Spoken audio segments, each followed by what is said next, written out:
Hi, class. Let's check your answers from what you just did in your classwork.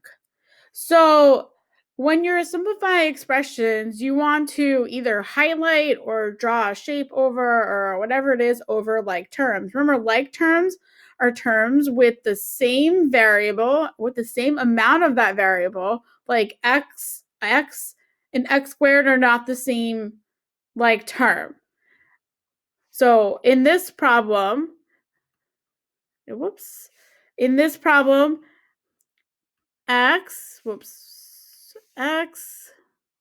3x, and negative 2x are like terms. And 4 is a constant, so that's its own like term, and y is its own like term as well. So maybe when you do this problem, you might want to highlight it. And now let's just combine our like terms. There's only one variable that has more than one term, like term that's 3x and negative 2x. So 3x minus 2x is just 1x. Okay? And all you're doing is 3 minus 2. When you identify the like terms, all you're doing is adding or subtracting the coefficients. So it's going to be 1x minus 5y plus 4.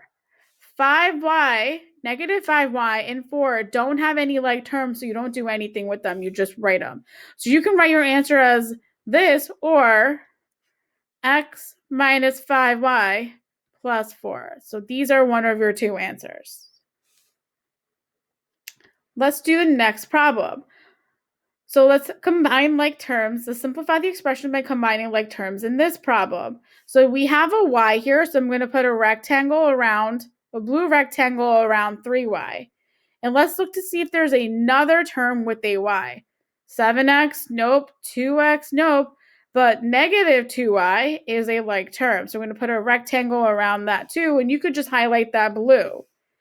And then I'm going to check to see if there's any more like terms. So you have positive 7x, and is positive 2x a like term? It is, because they both have x's in it. So I'm just going to put purple boxes around those. And now when you're combining like terms, you're just looking for the ones that you highlighted or you circle that are the same. And because I like to go alphabetically, I'm just going to start off with the x's.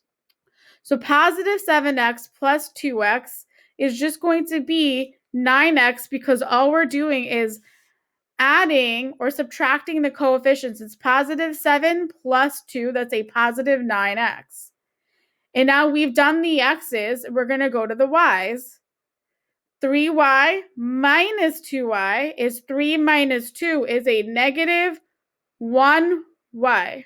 Oh, not a negative 1y, it's positive. 3 minus 2 is positive 1, so it's 9x plus 1y, or you can write it without that 1 in front of the y. So you could write it like this. And it's okay if your variables are switched around, meaning that like if your answer is y plus 9x, that's fine. But in math, standard form is writing it in alphabetical order, so we're just going to stick to that. And one more problem. So we have a 12. I'm going to choose blue for 12. Our constant here is 12. And let's check to see if we have another constant. Nope, that has an m, that has an m. This is a 6, and negative 6. I'm going to put a blue box around that too. And now we have m, so my negative 5m. Whoops, that's not a good rectangle. Let's try another one. Negative 5m and a positive 3m. Oh, and there's 3 of them, this one. Negative 6m. So they're all like terms.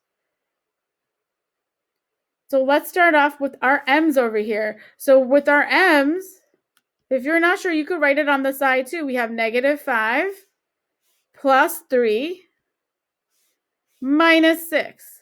These are just for our m's. Negative 5 plus 3 is negative 2. Minus 6 is negative 8. So it's going to be negative 8m. So we have our m's checked off. Those are done. And now we're going to deal with our constant. So it's going to be 12 minus 6, which is a 6, so that's plus 6. And that's your final answer. And as I said, you're more than welcome to rewrite it the other way. But in math, standard form is writing the variables first and having the numbers at the end. But these are both acceptable answers this year. All right, those are your 3 problems. Thanks for checking. Bye, guys.